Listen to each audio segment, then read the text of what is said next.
Oke, kita akan mulai dalam 3, 2, 1. Sebelumnya terima kasih kepada Dewan Juri yang terhormat karena sudah mempersilahkan saya untuk dapat berdebat pada kali ini. Sebelumnya perkenalkan saya adalah pembicara pertama dari tim elit. Di sini saya mendapatkan posisi sebagai government ataupun pemerintah ataupun pro, di mana pada mosi kali ini yaitu Dewan ini menyesalkan maraknya penggunaan kecerdasan buatan AI dalam penciptaan karya seni. Nah, di sini saya akan melakukan berbagai definisi terkait maraknya itu kami definisikan sebagai banyaknya atau keseringan yang terjadi di masyarakat. Nah, penggunaan kecerdasan buatan AI. Nah, AI di sini itu kami definisikan sebagai sebuah teknologi kecerdasan buatan yang dimana tujuannya itu digunakan untuk memudahkan pekerjaan manusia pada dasarnya.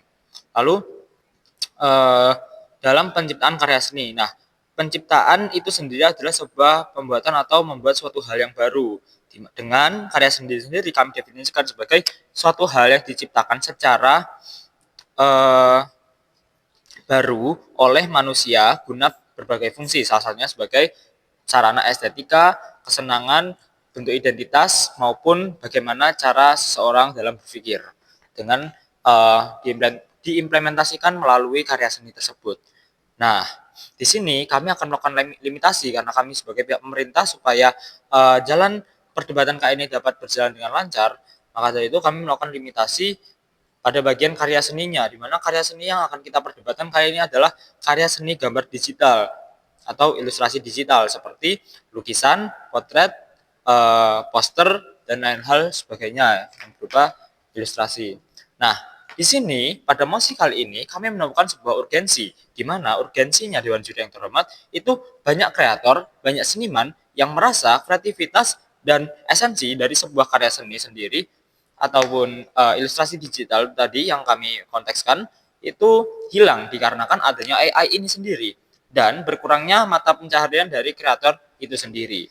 Nah, dengan urgensi ini kami otomatis melihat adanya dua aktor yang bisa kita tarik atau dapat kita sebagai acuan perdebatan, yaitu posisi kami sebagai pemerintah tentunya dan juga kreator itu sendiri, para seniman, desainer atau apapun yang berkaitan yang terdampak pada AI ini sendiri.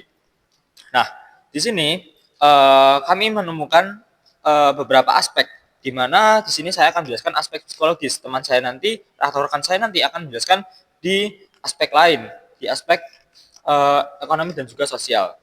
Nah, di sini pada aspek psikologis itu memiliki efek di mana dengan maraknya AI banyak yang kehilangan sumber pendapatan dan seniman semakin berkurang.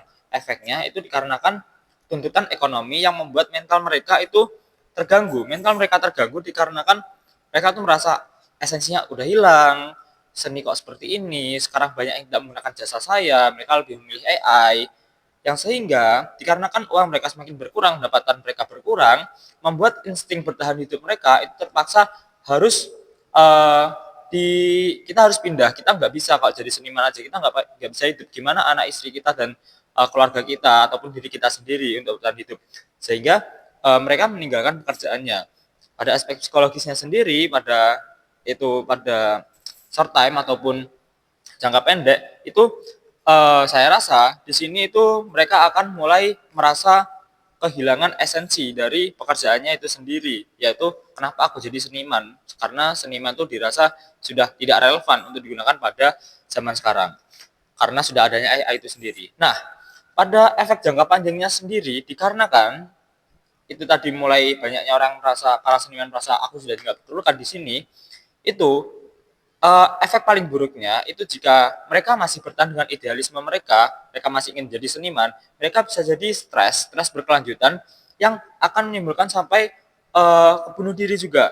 Dikarenakan mereka sudah merasa bahwa dunia ini tidak memerlukan seniman, dunia ini tidak memerlukan sebuah keindahan estetika, mereka tidak memiliki bagaimana tempat untuk mengekspresikan diri mereka melalui seninya itu sendiri, sehingga mereka tidak memiliki tujuan hidup dan akhirnya mengakhiri dirinya sendiri. Dan bisa jadi juga dengan seiringnya waktu karena seni ini mulai hilang dikarenakan digantikan oleh AI yang dimana AI itu sendiri itu tidak memiliki jiwa, tidak memiliki pola pikir, itu hanya sebuah bentuk prompt semata dari sebuah manusia, dan prompt itu cenderung sederhana jika digunakan oleh kebanyakan manusia yang ada. Itu tidak ada nilai dan tidak ada esensinya. Sehingga manusia yang ada saat ini itu tidak memiliki warna, dan kehidupannya itu cenderung kehilangan identitas ataupun jati diri. Sehingga manusia itu tidak memiliki sebuah prinsip dan juga tidak memiliki sebuah pandangan ideologis yang membuat dirinya itu memiliki jati diri, dan psikologisnya itu cenderung nanti akan tidak seperti pada manusia sebelumnya yang lebih berkarakter dan juga lebih baik secara pola pikir, ideologi, dan juga cara mereka mengekspresikan diri. Nah, Dewan Juri yang terhormat, dengan melihat pada aspek psikologis tersebut, maka dari itu akan ada kelanjutannya juga pada aspek selanjutnya, sosial dan ekonomi yang akan dijelaskan rekan saya.